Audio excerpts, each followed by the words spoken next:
हरे कृष्णा। सभी भक्तों का स्वागत है और हम चर्चा कर रहे हैं जगत गुरु शिला प्रभुपाद जी के प्रणाम मंत्र के ऊपर। ये 10वां भाग है, अभी तक 9 भाग हो चुके हैं और आज जो है प्रभुपाद जी का जो प्रणाम मंत्र उसमें 2 मंत्र हैं। आज जो पहला मंत्र का आखिरी शब्द है इति नामिने, उसके ऊपर आज हम चर्चा करेंगे। पिछले 9 भागों के अंदर जो है पहला जो मंत्र है उसके जो शुरू के सारे शब्द हैं उसके ऊपर हमने चर्चा करी है और इसकी जो प्लेलिस्ट है उसका लिंक जो है मैं नीचे डिस्क्रिप्शन में दे दूंगा, आप देख सकते हैं। जल्दी से एक बार देख लेते हैं हमने अभी तक क्या चर्चा करी है। नमा, मैं शरणागति लेता हूँ शिला प्रभुपाद जी की। कौन है शिला प्रभुपाद जी? विष्णु पदाया, जिनका जो नित्य निवास स्थान है वो भगवान श्री विष्णु का वैकुंठ धाम है। कृष्ण पृष्ठाया, भगवान श्री कृष्ण के अत्यंत लाडले प्रिय हैं। श्रीमती राधा रानी के करुणा के स्वरूप हैं। भक्ति वेदांत, भक्ति और वेदांत यानी कि भक्ति और ज्ञान दोनों की परिकाष्ठा जो है इनके अंदर है। स्वामी यानी वो जिन्होंने अपनी सारी इंद्रियों के ऊपर, अपनी मन बुद्धि के ऊपर पूरी तरह से नियंत्रण कर रखा है और अपनी सभी इंद्रियों को, अपने पूरे अस्तित्व को जो है भगवान की सेवा में लगा रखा है। ऐसे स्वामी जो है भूतले वो धरती के ऊपर विचरण कर रहे हैं। इति नामिने, आज जो हम शब्द पर चर्चा करने वाले हैं उसका मतलब है ऐसे स्वामी जो विष्णु पदाय हैं, जो कृष्ण पृष्ठाय हैं, जो भक्ति वेदांत है, जो श्रीमते हैं, जो भूतले हैं, ऐसे सन्यासी को हम जो है प्रणाम करते हैं। जिनको इस नाम से जाना जाता है उनको हम प्रणाम करते हैं। तो अगर हम लिटरल मीनिंग ले इति नामने का, इति का मतलब होता है ऐसे, ये अभी जो हमने डिस्कस किया है ना, जो इस नाम से जाने जाते हैं इनको नामिने मैं प्रणाम करता हूँ। जिनको इन नामों से जाना जाता है उनको मैं प्रणाम करता हूँ, इति नामिने। तो इसी के ऊपर हम थोड़ा सा विस्तार से चर्चा करेंगे। एक बार जल्दी से हम शिला प्रभुपाद जी को प्रणाम करते हैं, उनका आशीर्वाद ले लेते हैं, उनकी आज्ञा ले लेते हैं ताकि इसके ऊपर हम जो है चर्चा कर सकें। ओम ज्ञान तिमिरंधस्य ज्ञानंजन शलाकया चक्षुरुन्मिलितं येन तस्मै श्री गुरुवे नमः। गुरुवे गौरचंद्राय राधिकाय तदालये कृष्णाय कृष्ण भक्ताय तद्भक्ताय नमो नमः। जय श्री कृष्ण चैतन्य प्रभु नित्यानंद श्री अद्वैता गदाधर शिवासादि गौर भक्त वृंदा। हरे कृष्ण कृष्ण कृष्ण हरे हरे, हरे राम राम राम हरे हरे। मुखम करोति वांछानं पंगुं लंघयते गिरिं यत्कृपातम् अहं वंदे श्री गुरु दीना तारिणम। हरे कृष्णा। तो हम चर्चा कर रहे हैं इति नामिने के ऊपर। जब वेस्टर्न वर्ल्ड में या बाहर की दुनिया में, बाहर के देशों में अगर किसी बच्चे का कोई नाम दिया जाता है या किसी व्यक्ति को भी अगर कुछ किसी नाम से बुलाया जाता है तो जनरली जो नाम होते हैं वहाँ पे, जॉन है, स्मिथ है, ये जो भी इस तरह के नाम है, जनरली उनका कोई अर्थ नहीं होता है। और अगर किसी नाम का कोई अर्थ है भी तो ऐसा जरूरी नहीं है कि उस व्यक्ति को ऐसा नाम दिया जाए जो उसके कर्म और गुण के अनुसार हो। ऐसे रैंडमली किसी को कुछ भी नाम दे देते हैं। लेकिन हमारी वैदिक परंपरा में क्या है कि व्यक्ति के गुण के अनुसार, उसके कर्म के अनुसार, वो जिस तरह का उसका व्यक्तित्व है, कैरेक्टर है, उसके अनुसार जो है उसको नाम दिया जाता है, उपाधि दी जाती है। तो जब हम किसी का नाम बोले, जैसे भगवान के कितने सारे नाम हैं। श्याम सुंदर हैं क्योंकि श्याम वर्ण के हैं वो। मुरलीधर हैं क्योंकि असल में वो मुरली को धारण करते हैं। गिरिवरधारी क्योंकि सच में उन्होंने गिरिराज गोवर्धन को धारण किया था। तो जो नाम दिए जाते हैं इसका अर्थ है, ऐसा नहीं कि रैंडमली कुछ भी दे दिया। तो भारत में जनरली जो आजकल तो खैर ऐसे होने लगा, लेकिन वैदिक परंपरा के अनुसार जो है बच्चे की कुंडली देखकर, ठीक है, कि इसके अंदर किस तरह के गुण होंगे भविष्य में, उसके आधार पर जो है उस बच्चे को नाम दिया जाता है। और आगे जाकर भी जैसे जैसे बच्चा जो अपने गुण, अपने व्यक्तित्व, अपने कर्म प्रकट करता है उसको जो है अलग अलग नाम दे दिए जाते थे। इसलिए हमारे भारत में कई एक इंसान के कई नाम भी हुआ करते थे। ठीक है, तो जब हम शिला प्रभुपाद जी के को बुला रहे हैं विष्णु पदाया या भक्ति वेदांता, ऐसा नहीं है कि बस उनको टाइटल दे दिया। वो एक्चुअली हैं ऐसे, उनका व्यक्तित्व ऐसा ही है, उनके गुण है इसके अंदर, उनके अंदर ज्ञान है, भक्ति है, इसलिए उनको भक्ति वेदांत कहा जाए। वो अपने नाम से अलग नहीं है। तो ऐसे कोई रैंडमली उनको नहीं बोल दिया गया है। तो जब हम बोलते हैं इति नामिने, यानी कि हम कहना चाह रहे हैं हम उन महापुरुष को प्रणाम कर रहे हैं जो भक्ति वेदांत हैं, जो विष्णु पदाया हैं, जो कृष्णा पृष्ठाया हैं, जो श्रीमते हैं, जो स्वामी हैं, ऐसे महापुरुष को जो है हम प्रणाम करते हैं। इति, ऐसे महापुरुष को नामिने प्रणाम हम करते हैं। तो ये जो सारे नाम हैं, विष्णु पदाया, कृष्ण पृष्ठाया, ये हमने पिछले भागों में देखा भी है कि कैसे शिला प्रभुपाद जी के व्यक्तित्व के ऊपर एकदम सटीक बैठते हैं। तो जब हम बोल रहे हैं इति नामिने, बेसिकली हम कहना चाह रहे हैं कि हम उन महापुरुष को प्रणाम कर रहे हैं जो ऐसे ऐसे हैं। जो ऐसे ऐसे हैं। और ये बहुत जरूरी है। आप अंदाजा लगाइए कि कई बार लोगों को लगता है कि जो इति नामिने है वो एक मीटर को पूरा करने के लिए लिख दिया, भाई मंत्र को पूरा तो करना है। नमो विष्णुपदाय कृष्ण पृष्ठाय भूतले श्रीमती भक्ति वेदांत स्वामी, अब मीटर को पूरा करना है तो एकदम फिट बैठ रहा है तो यहाँ पे इति नामिने कर दिया। ऐसा नहीं है। इति नामिने जो है वो भी अपने आप में एक बहुत महत्वपूर्ण शब्द है। इति नामिने क्या कर रहा है कि श्रील प्रभुपाद जी की जो डेफिनेशन है कि वो कैसे हैं उसको लॉक कर रहा है, उसको फिक्स कर दिया। अब इसमें चेंज नहीं हो सकता। ऐसा नहीं कि भविष्य में आने वाले समय में जो है लोग अपनी इच्छा से श्रील प्रभुपाद जी को कुछ भी बोलना शुरू कर देंगे। हो सकता है कि भविष्य में लोग जो उनको भगवान बोलना शुरू कर दे, अरे वो तो भगवान के अवतार थे, नहीं तो किसी मनुष्य के लिए तो संभव ही नहीं है। और श्रील प्रभुपाद जी के समय में भी ऐसा बहुत बार हुआ है, इसके ऊपर अभी हम चर्चा करेंगे आगे जाके। तो भविष्य में जो है श्रील प्रभुपाद जी की जो पोजीशन है उसको बदला ना जा सके। कोई ये ना बोले कि वो भगवान के अवतार थे, नहीं, वो विष्णु पदाय हैं, वो भगवान श्री कृष्ण, भगवान श्री विष्णु के चरणों में उनका निवास स्थान है, उनके दास हैं, उनके प्रिय हैं, भगवान नहीं है। इसी तरह ऐसा ना हो कि भविष्य में जाके कोई बोल दे कि अरे वो एक बहुत महापुरुष, अरे नहीं, सिर्फ महापुरुष नहीं है, सामान्य महापुरुष नहीं है, महापुरुष तो बहुत हुए भारत में, वो बहुत स्पेशल हैं। वो कृष्ण पृष्ठा है कि भगवान श्री कृष्ण के अत्यंत अंतरंग सखा हैं, विष्णु पदा है, उनका जो निवास स्थान है वो वैकुंठ है, वैकुंठ के वासी हैं, वो धरती पे अवतरित हुए हैं जीवों के उद्धार के लिए, तो कोई साधारण महापुरुष नहीं है। तो जब हम ये डेफिनेशन जो है इति नामिने करके इसको लॉक कर दिया कि इति नामिने ये हैं श्रील प्रभुपाद, ये हैं श्रील प्रभुपाद जो विष्णु पदाय कृष्ण पृष्ठाय भूतले श्रीमते भक्ति वेदांत स्वामी, ये श्रील प्रभुपाद हैं नामिने। ऐसे श्रील प्रभुपाद को जो है हम प्रणाम करते हैं।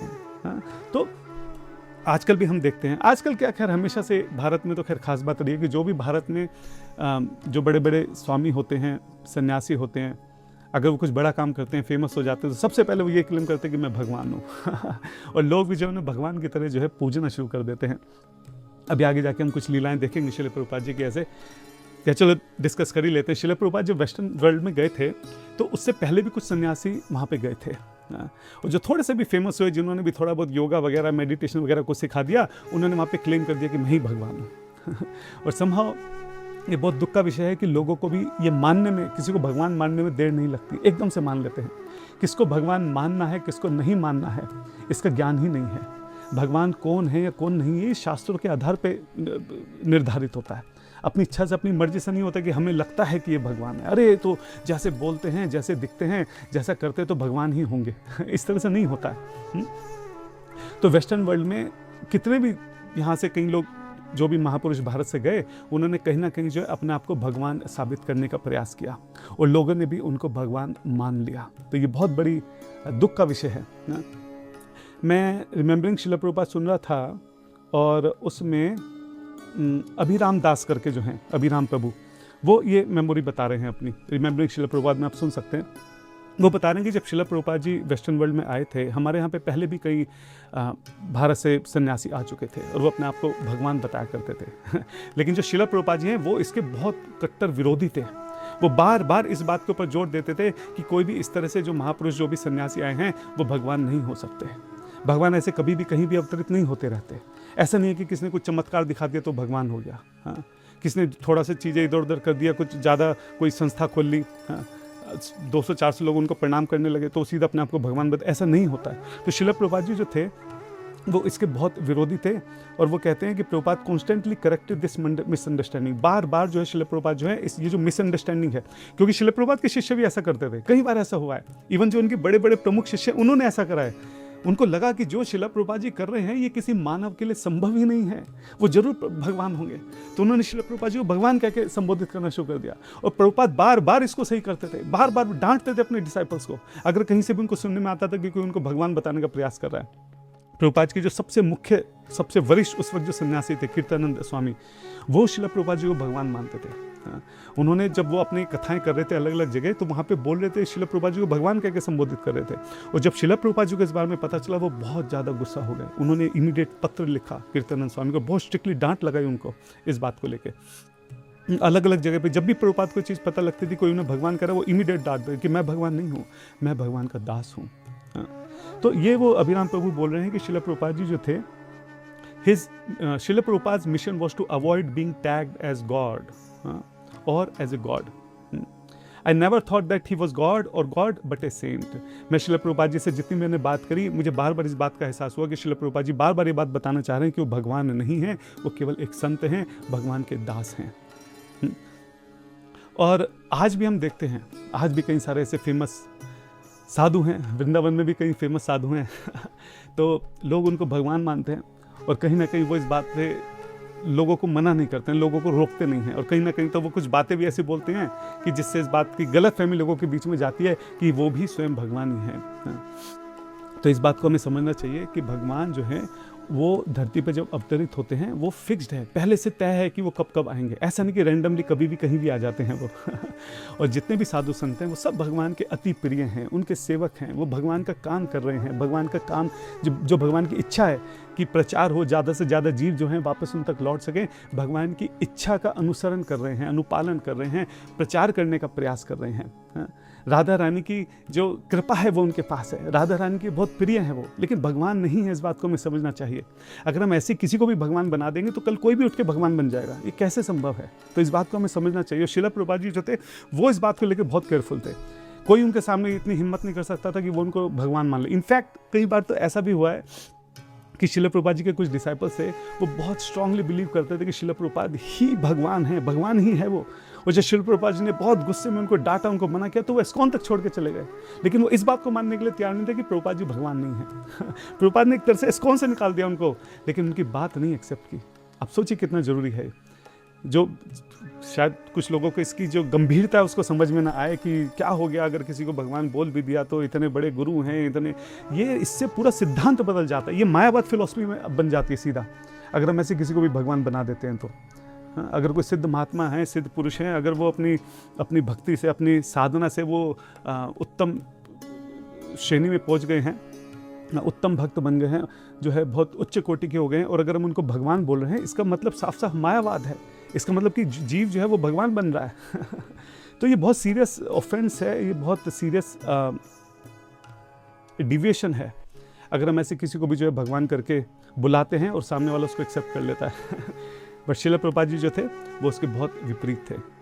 तो इसलिए ये जो इति नामने शब्द है ये बहुत इंपॉर्टेंट हो जाता है। इससे क्या है कि आने वाली जनरेशन के लिए भी जो है प्रभुपाद जी की जो डेफिनेशन वो फिक्स है, उसमें आप छेड़खानी नहीं कर सकते हैं, अपनी मर्जी से कोई भी नया मतलब नहीं डाल सकते हैं। जैसे प्रभुपाद जी हैं वैसे ही उनको हमें लगाना है। वो भगवान नहीं है, वो भगवान के अति प्रिय हैं, उनके लाडले हैं, उनके सेवक हैं। श्रील प्रभुपाद लीलामृता में इसी से संबंधित एक बड़ी अच्छी लीला आती है। ये बात है न्यूयॉर्क की 26 सेकंड एवेन्यू की volume 1 chapter 19। Srila Prabhupada ji New York में जो है दीक्षा देने वाले थे, दीक्षा का समारोह चल रहा था। कई सारे भक्त जो जिनको दीक्षा लेनी थी वो बैठे थे, प्रभुपाद जी कथा कर रहे थे। कथा के दौरान श्रील प्रभुपाद जी कहते हैं कि जो शिष्य है उनको अपने आध्यात्मिक गुरु को भगवान की तरह ही पूजना चाहिए, सम्मान करना चाहिए। तो ये जो नए भक्त बैठे हुए थे इसमें से वैली करके एक वहाँ पे लड़का बैठा हुआ था, और वो पहले भी एक्चुअली कई ऐसे गुरुओं को देख चुका था जो भारत से आए थे, जो अपने आप को भगवान बताते थे, लेकिन बाद में उनको गलत काम करते हुए पाया गया। तो वो इन सब चीज़ों से बहुत डिस्टर्ब हो चुका था। तो आज उसने जब कथा में सुना कि श्रील प्रभुपाद जी कह रहे हैं कि गुरु को भी भगवान के समान पूजना चाहिए, तो उसको लगा कि श्रील प्रभुपाद जी कहना चाह रहे हैं कि वो भी भगवान हैं। तो वो डिस्टर्ब हो गया। उसको लगा कि मुझे ऐसे किसी गुरु से जो है दीक्षा नहीं लेनी जो अपने आप को भगवान कहता हो। तो लेकिन उसने श्रील प्रभुपाद जी को देखा था, उनका प्रचार, उनका व्यक्तित्व, वो उनसे बहुत, श्रील प्रभुपाद जी से बहुत इंस्पायर था। तो उसको लगा कि मुझे एक बार श्रील प्रभुपाद जी से पर्सनली जाकर इस विषय में बात करनी चाहिए। तो श्रील प्रभुपाद जी के कमरे में जाता है, बहुत घबराते हुए श्रील प्रभुपाद जी से पूछता है कि प्रभुपाद जी आज आप कथा में बोल रहे थे कि जो शिष्य है उसको, जो गुरु है वही भगवान है, तो क्या ये सत्य है? तो श्रील प्रभुपाद जी कहते हैं नहीं, मैंने ये नहीं कहा कि गुरु भगवान है, मैंने ये कहा कि गुरु भगवान के समान है।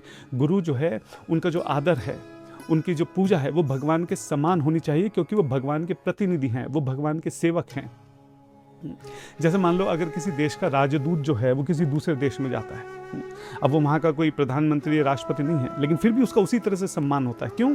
क्योंकि वो अपने प्रधानमंत्री को, अपने राष्ट्रपति को का रिप्रेजेंटेटिव है, उनका प्रतिनिधि कर रहा है वहाँ पे। तो क्योंकि वो प्रतिनिधि कर रहा है इसलिए उसका भी उसी तरीके से सम्मान होता है। बिल्कुल ठीक इसी तरीके से जो भगवान का प्रतिनिधि कर रहे हैं, जो भगवान के प्रचार कार्य में लगे हुए हैं, भगवान की सेवा में लगे हुए हैं, उनका भगवान के समान ही जो है आदर होता है, सम्मान होता है, सेवा होती है, पूजा होती है। तो ये श्रील प्रभुपाद जी ने उसको वहाँ पे समझाया। ये सुनकर जो सैली है वो बहुत प्रसन्न हो गया और संतुष्ट हो गया। तो श्रील प्रभुपाद जी जो थे हमेशा इस बारे में बहुत क्लियर थे कि कहीं से भी किसी भी तरीके से जो है ये गलतफहमी ना जाने पाए। दोनों एक्सट्रीम नहीं होने चाहिए। ऐसा नहीं कि गुरु के समान, गुरु को भगवान के समान समझ लिया जाए, और ऐसा भी नहीं कि गुरु को जो है एक साधारण केवल व्यक्ति के तौर पे देखा जाए। वो भगवान के प्रतिनिधि हैं, इज़ वेरी वेरी स्पेशल। उनको उसी तरह से सम्मान मिलना चाहिए, उसी तरह से आदर होना चाहिए, उसी तरह से उनकी पूजा होनी चाहिए, वो भी जरूरी है। तो दोनों जो शिष्य है उसकी जो एकदम सही अंडरस्टैंडिंग है, श्रील प्रभुपाद जी ने हमेशा मेक श्योर रखा है कि वो उस सही अंडरस्टैंडिंग पर रहे। एक बात हमको ये भी समझनी होगी कि जब किसी व्यक्ति को कोई टाइटल दिया जाता है तो ऐसा नहीं है कि बस उसका प्रमोशन हो गया, उसको एक उपाधि मिल गई, बैच ऑफ ऑनर मिल गया और अब वो बहुत खुश है और वो फिर कुछ भी कर सकता है। अगर कोई टाइटल दिया जाता है, ये एक बहुत बड़ी जिम्मेदारी है, एक बहुत बड़ी अकाउंटेबिलिटी है, एक बहुत बड़ी जवाबदेही है। इसका मतलब ये है कि अब आपने जिस नाम को, जिस टाइटल को स्वीकार किया है, अब उसके अर्थ के अनुसार, उसके आदर्श के अनुसार, मर्यादा के अनुसार, जिम्मेदारी के अनुसार जो है आपको जीवन जीना होगा। अब आप अपनी मर्जी से कुछ भी नहीं कर सकते। ये नहीं कि आपकी जो इच्छा होगी आप वो करेंगे। आपका हर एक एक्शन जो है, आपका हर एक कार्य जो है, आपका हर एक शब्द जो है वो परखा जाएगा। वो कसौटी पे परखा जाएगा कि जो टाइटल आपको दिया है आप उसके ऊपर खरे भी उतर रहे हैं कि नहीं। आपके हर एक शब्द को जो है तराजू, समय के तराजू पे तोला जाएगा। पूरा इतिहास, पूरा खंगोल के देखा जाएगा कि इस व्यक्ति ने कब कहाँ का क्या क्या कहा था, क्या शब्द थे, क्या किया था, ऐसी सिचुएशन में क्या किया, जब अच्छा समय आया तो क्या किया, जब बुरा समय आया तो क्या किया, जब मुश्किल समय आया तो क्या किया, जब ऐसा हो गया तब इस व्यक्ति ने क्या किया। एक एक चीज़ के ऊपर आपको ध्यान रखा जाएगा, सबकी नज़रें रखी जाएंगी, इतिहास के पन्नों में वो लिखा जाएगा और आपको उस टाइटल के ऊपर, जो उपाधि आपने एक्सेप्ट करी है, उसके ऊपर खरा उतरना होगा। तो श्रील प्रभुपाद जी ने जब ये टाइटल एक्सेप्ट करे हैं, भक्ति वेदांता फॉर एग्जांपल, तो ऐसा नहीं कि खाली बस टाइटल उपाधि एक्सेप्ट कर ली, श्रील प्रभुपाद जी जिए हैं उसके ऊपर। ऐसा नहीं कि भावुक हो रहे हैं, ऐसा नहीं कि कल कोई आया और उनके साथ डिबेट की और उनको जो है हरा कर चला गया। आपके अंदर ज्ञान ही नहीं है तो भक्ति वेदांत कहाँ से बन गए, आपके अंदर भक्ति नहीं है तो भक्ति वेदांत कैसे बन गए। ऐसा नहीं है। श्रील प्रभुपाद जी ने उस उपाधि को जिया है, वो थे वैसे। तो ये आज के समय में भी जो बड़ी बड़ी पोजीशंस पे हैं, जीबीसी हैं, टेम्पल प्रेसिडेंट हैं, कहीं के अध्यक्ष हैं, जो भी हैं, जोनल सेक्रेटरी, जो भी हैं, या अपने मंदिर में भी कोई भी किसी भी, अगर हम उपाधि को हम ले रहे हैं, अगर किसी, ये एक बहुत बड़ी जिम्मेदारी है, ये बहुत बड़ी जवाबदेही है। जो उपाधि मिली है, अब हमको उस उपाधि के अनुरूप अपना जीवन जीना होगा। हर कार्य को जो है उसके अनुरूप करना होगा। हर एक शब्द को, हर एक हमारे हर एक एक्शन को जो है परखा जाएगा कि ये व्यक्ति इस उपाधि पर बैठा ही ऐसा है भी कि नहीं है।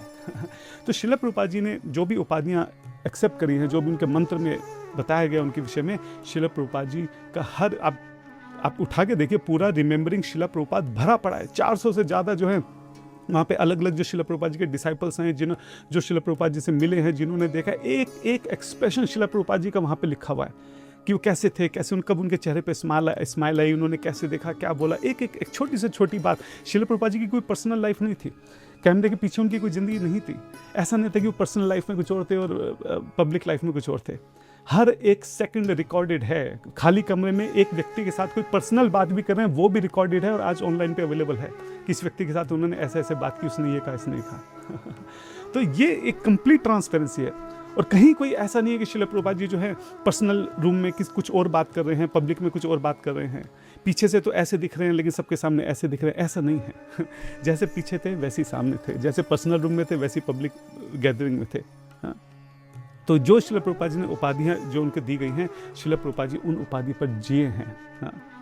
इसी के संबंध में हम देखते हैं श्रील प्रभुपाद लीलामृता में वॉल्यूम 2 चैप्टर 49, श्रील प्रभुपाद जी जो हैं, इस्कॉन की गवर्निंग बॉडी कमीशन जो है, जीबीसी, जो सबसे हाईएस्ट अथॉरिटी है, तो उसके जो मेंबर्स हैं उनको क्या इंस्ट्रक्शन देते हैं। श्रील प्रभुपाद कहते हैं, you are one of very few leaders I have given this responsibility to. तुम कुछ उनमें से गिने चुने ऐसे भक्त हो जिनको ये रिस्पॉन्सिबिलिटी, ये जिम्मेदारी, ये दायित्व, ये उत्तरदायित्व जो है दिया जा रहा है। And your task is very great. आपकी सेवा जो है वो बहुत बड़ी है। आपकी सेवा निर्धारित करेगी कि संस्था जो है आने वाले समय में कैसे जाएगी। आपकी सेवा से निर्धारित होगा कि संस्था में जो ऊंचे मापदंड हैं, स्पिरिचुअल हाईएस्ट स्टैंडर्ड हैं, वो फॉलो होंगे कि नहीं होंगे। आपकी सेवा से निर्धारित होगा कि जो भक्त हैं इस संस्था के, वो उत्साहित रहते हैं कि नहीं रहते हैं। आपकी सेवा से निर्धारित होगा कि हमारे मंदिरों की जो पवित्रता है, हाँ, वो बनी रहती है कि नहीं बनी रहती है। Your task is very great, your responsibility is very great. ऐसा नहीं है कि अब तो आपको इतना ऊंचा पद मिल गया, इतनी बड़ी बड़ी पोजीशन मिल गई, कोई ये इंजॉय करने के लिए है, ये दूसरों के ऊपर रोब झाड़ने के लिए है, ये दिखाने के लिए है कि देखो मैं जीबीसी का मेंबर हूँ, अरे मैं तो टेम्पल प्रेसिडेंट हूँ, अरे मैं तो यहाँ पे इस पद पे विराजमान हूँ। ऐसा नहीं है। श्रील प्रभुपाद जी कह रहे हैं this is the great responsibility. इस रिस्पॉन्सिबिलिटी को निभाना। इति नाम इने, अब ये नाम आपको मिल चुका है, इस नाम के अनुरूप, इस नाम के अनुसार आपको अपना जीवन जीना होगा। अब आपका कोई व्यक्तिगत जीवन नहीं है। तो आज हमने इति नामिने शब्द के ऊपर चर्चा करी। इति को हमने बहुत विस्तार से देखा, और जो नामिने है वो नमा शब्द से ही मिलकर बना है। और नमा जो है वो सेम शब्द है जो इस मंत्र का पहला शब्द है, नमा ओम विष्णु पदाय। तो उसके ऊपर ऑलरेडी हम बहुत विस्तार से चर्चा कर चुके हैं। नमा से ही नामिने बन गया, यानी कि मैं उनको प्रणाम करता हूँ जो इस नाम से जाने जाते हैं। इति किस नाम से? इति भक्ति वेदांता, विष्णु पदाय, कृष्ण पिष्टाय, जो हमने डिस्कस किया। तो इति नामिने, मैं उन स्वामी श्रील प्रभुपाद जी को प्रणाम करता हूँ जो विष्णु पदाय हैं, जो कृष्ण पिष्टाय हैं, जो स्वामी हैं, जो भक्ति वेदांता हैं, जो श्रीमते हैं, जो भूतल इस धरती पर विचरण कर रहे हैं। ऐसे महापुरुष को, ऐसे श्रील प्रभुपाद जी को मैं प्रणाम करता हूँ। इति नामिने। ठीक है, कल जो है हम दूसरा मंत्र स्टार्ट करेंगे अगले भाग से, और उसमें हम पहला शब्द देखेंगे नमस्ते। नमस्ते बहुत ज़्यादा रसिक शब्द है, इसमें बहुत ज़्यादा अनन्यता का भाव है। जब हम ते बोलते हैं तो कहने का अर्थ यह है कि श्रील प्रभुपाद जी, आपके अलावा मैं कभी किसी और के ऊपर दृष्टि नहीं डालूंगा। आपसे मेरा जीवन शुरू है, आप पे मेरा जीवन खत्म है। ऐसा नहीं कि आज आप अच्छे लग रहे हो और कल कोई और बहुत अच्छा बोलेगा, बहुत अच्छा दिखेगा, तो कल मैं जो है आपको छोड़कर उसके पास चले जाऊँगा। नहीं, मैं अपने जीवन की आखिरी सांस तक जो है आपके पास रहूँगा। नमस्ते। इसके ऊपर हम विस्तार से चर्चा जो है अगले भाग में करेंगे। आज की कथा को यहीं पे विराम देते हैं। श्रील प्रभुपाद की जय, गौर भक्तवृंद की जय। हरे कृष्णा।